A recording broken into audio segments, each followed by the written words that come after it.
Hey guys, welcome to Tundra Blade Reviews. So this is my new channel. I've written a lot of reviews on Sword Buyer's Guide forums and done a few overviews of things on the All Swords, formerly All Swords, now Blades of History Facebook group. And one thing I really wanted to start doing was taking a look at stuff with video reviews. So that's why I formed this channel, Tundra Blade Reviews, because I'm in the tundra of the Midwest. And just really want to take a look at all the pieces that I currently have, new stuff that I'm getting. It's going to be a pretty weird group of items, from kind of low-end priced items to higher-end priced items, from swords to knives, bushcrafting gear, all primarily blade focused. There'll be some other like random blunts, stage combat stuff. That's really where my forte lies. I've been collecting for just under 20 years and do a lot of stage combat and stuff like that. So I'm not a professional, I'm not super well trained, I'm not great at video. This is this first kind of point where I've actually had the ability to put my camera on a stable tripod rather than hand holding it, and really just going about looking at some of these tabletop reviews of some of the things in my collection. Ideally, as I continue to get better at this, I want to grow. It's a little too cold to be doing this in my garage yet, so we're back on Grandpa's old World War II truck table to take a look at this Lon Humphrey Ranger. So without any other meandering from me, let's just get right into it. So a few things about this. Lon Humphrey is a pretty well-known knife maker, bladesmith. You can get his pieces online. They're not super expensive, but you're looking at a few $100s for most of his pieces. The Ranger here clocks in at right around $300. Most of the time with free shipping. You can get some coupons and stuff like that come with it. But, you know, is it a good deal? Obviously, price is always in the eye of the beholder, and we'll talk a little bit about what I've seen with this one specifically, but overall, yeah, I think so. What you're getting for the price is really outstanding. Just to throw out some quick specs on this, this is the, like I said, the Ranger from Lon Humphrey. It's with big leaf maple burl handle scales and hunter grain liners. The steel is 52/100. The overall length is 12.6 inches. The blade length is 7.6 inches. The weight is 12.25 ounces. Now, all of those specs fall pretty much in line. Those are from the manufacturer page, but and I redid them once I got this piece. Pretty much everything is right within that acceptable range. There's nothing too crazy, except the weight.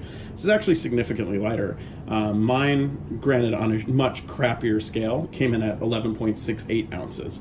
So something to consider. These are all handmade pieces, so you might run into things where you are looking at, you know, small amounts of differences, but overall specs from the manufacturer are very much in line with what I would expect to see. And sorry for the creepy shadows. I noticed that my light isn't too great. Again, hoping to continue to kind of piece these things together and do better video reviews overall.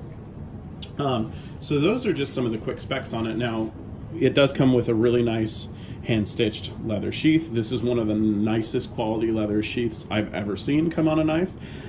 Really sturdy, really thick. I actually had to force the knife in a little bit, and when it's in place, you can actually see it's one that sinks low, which I like, keeps the handle low.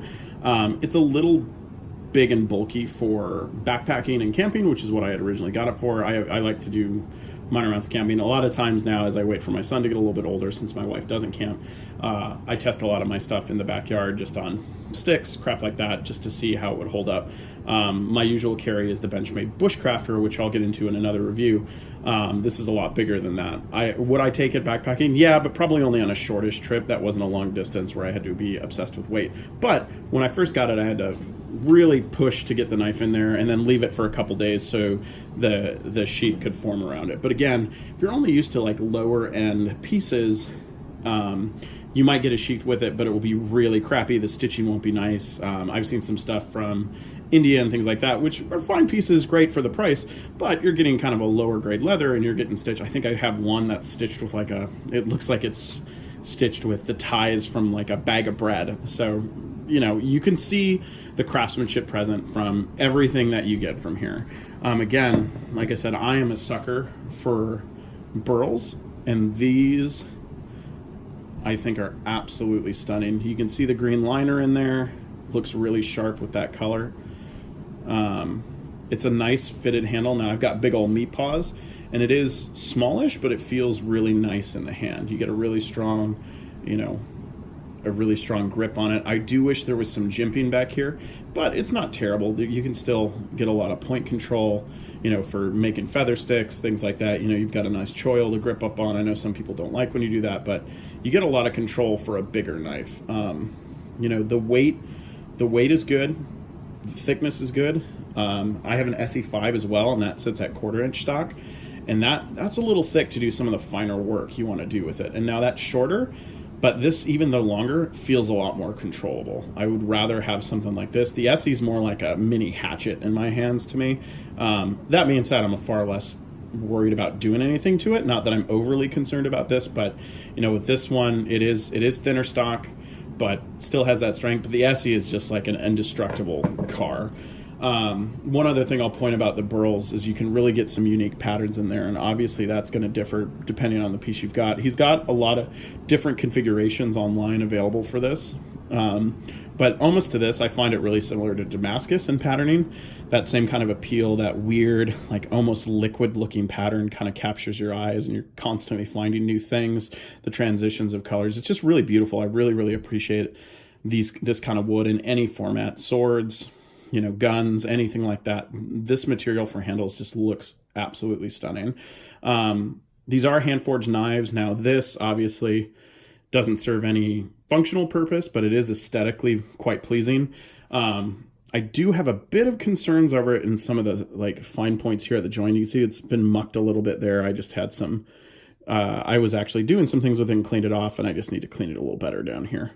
Haven't had any problem with rusting. I know one of the other reviews I noticed from one of his knives in this 52-100, they let it out and it rusted pretty solid. Now, again, I'm constantly oiling mine. So I haven't seen any problems. I usually go every couple of weeks, I'll slap some oil on them.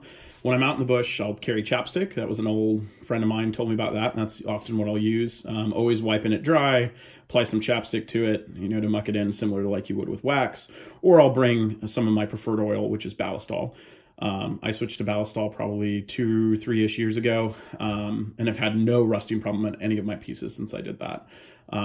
That's really my go-to top recommendation for keeping your pieces nice and clean, oiled, all of that prevention. It's really worked great. And Wisconsin gets really, really humid in spring and summer, and even in fall sometimes. So it's always a constant battle. Yes, we're not like on a coast state, but it gets really sticky, and blades can turn to rust almost instantly. And I'll talk about that in some of the other pieces I plan to review. Now, I don't have any video of what I actually did with it. I do plan to get like a GoPro or something like that so I can show some shots in action. I will probably do some further video down the line that kind of demonstrates what I've done with it. Overall, mostly just light chopping, boxes. I've done some feather sticking with it. I've done some minor just like wood processing. This would also be a good one if you use the right kind of oil to do food processing with. It's got almost a kitchen knife shape. So it's a little thick for some of that, but it could be used on trail. Typically when I go, I'll carry a couple pocket knives and use a cheaper one for food processing. Feather sticking though, things like that, everything held up really, really well. Didn't really have any problems with it. Cleaned up really nice, and really nothing too mucky on there. Really just leftover oil residue is what you're seeing on the blade. Sharpness was razor right out of the box. I can shave hair with it. I won't do it now, but still really, really sharp. 52-100 is a pretty solid knife steel. Again, just kind of your typical high carbon steels. I like stainless, but really for all of my backpacking knives, other than my cheap folders, I really prefer to go in a carbon steel. That being said, there's one exception to that rule. I'm obsessed with S30V. I think it's a really cool space age kind of steel. If you're interested in things like that, look it up. A lot of Benchmade products come in S30V, which is my two folders, and the Bushcrafter, which I'll look at in another video. But again, for a good solid camp knife, I really think you can't do wrong. It's a really nice piece. It's really the fit and finish is perfect. There are no sharp edges anywhere. Everything on it is smooth and feels great in the hand. Stays sharp, you know, perfectly straight, no degradation from just light usage with what I'd expect it to do. I originally wasn't going to do a ton with it, just because of how nice it looks. It was going to go into the collection box or get sold or traded for something else. But the more I've handled it, the more I've kind of looked at it, the more I've decided to actually keep it, hang on to it, and really use it. It's a solid camp knife, and I expect it'll get a lot of work this spring. So yeah, guys, hope you enjoyed the first video here. If you have questions, feel free to comment, and I'll try to get to this stuff. Like I said, I'm still new. But please like, comment, and subscribe for hopefully more content.